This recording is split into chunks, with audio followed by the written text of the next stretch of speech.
Going Medieval just hits 1.0 after 5 years in early access, and the game has transformed from a rough foundation into something way more complete. This is a medieval colony builder where you rebuild civilization after the plague wiped everyone out. You manage survivors, build settlements using a 3D voxel system that lets you terraform the landscape, and defend against raiders. If you bounced off the early access version, or simply waited for the full release, then here is what actually changed. The first thing you probably notice is they added a proper tutorial. The early access just threw you in with tooltip hints. Now there is a dedicated 20-minute scenario that teaches the basics. They also redid the starting flow completely. Instead of confusing mode selections, you pick scenarios like a new life for standard play, or peaceful for low combat. You can still customize difficulty extensively, but the initial choices are not overwhelming anymore. The map preview is huge. Before, you would generate a random seed and hope it was good, or load in and realize it sucked, and reroll. Now you can see terrain layout, resources like clay and iron, soil types, and trees before committing. Makes planning your settlement way easier.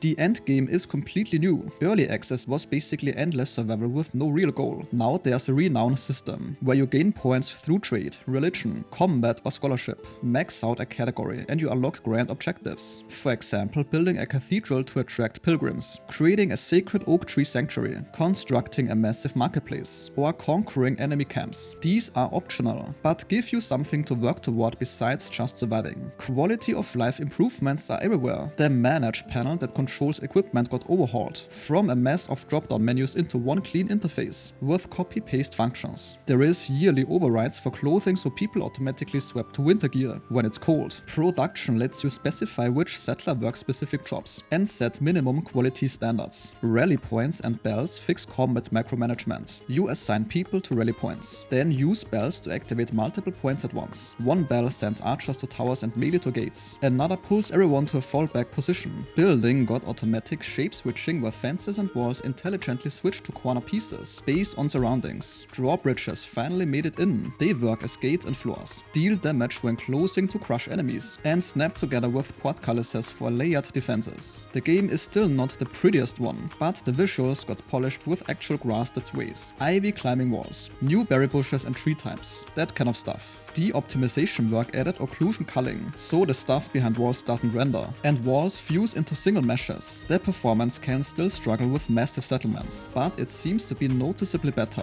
Combat expanded through earlier updates that define what the game is now. Fire is a whole system where buildings catch fire and spread. You fight fires with water from wells or barrels. You can weaponize it with fire arrows, oil traps, and Greek fire that burns even in rain. The wells need you to dig down to underground water sources. There are new weapons including javelins, slings, and throwing axes. Ranged weapons that also work in melee and can equip shields unlike bows. The shields got reworked as well, with directional protection and separate melee versus ranged defense values. Weapons lose durability when used now, forcing you to maintain production. Siege weapons are massive. You build trebuchets, ballistas and onagers. The enemy AI got completely rebuilt as well. Before, enemies basically bashed their head against your gate forever. Now they pathfind rather intelligently. For example, digging through soil, building ladders to climb walls, or focusing on weak points. Makes defending way more dynamic, since cheese strategies don't work anymore, at least not as well. The prisoner system lets you lock up defeated enemies, recruit them over time, or shackle them as forced laborers. You can execute them too, but this tanks your reputation. Dead enemies don't drop gear everywhere. It stays on corpses until you strip them. They added tainted clothing, where anything from dead bodies gets marked. New stuff also includes training dummies for skill grinding, multiple entertainment buildings, librarians who hold study sessions to teach skills, and books you can find or buy that teach specific abilities when used in study groups. There are new roles, more vegetation types, saltpeter production using animal dung, and tons of smaller additions. The game still has issues. Hunting is laggy and choppy compared to regular combat. Performance tends to struggle late game if you have tons of settlers and animals. Load times get long on huge maps. Some building mechanics like roof supports take time to figure out. And of course, in general, the game can be pretty overwhelming for new players, even with the tutorial. But the modding support is solid, and people are already creating custom content. So after 5 years, Going Medieval finally feels complete. It's still not perfect and likely not the last update, but if you want a medieval colony builder with deep systems, actual 3D building freedom, them, and enough content to lose dozens of hours planning expansions and optimizing production, then this is probably the best option out there right now. The 1.0 release fixed most of the early access jank and added enough features that it actually feels like a finished game, rather than a promising concept. And this sentence concludes today's video. If your time was respected, a like or comment is very much appreciated.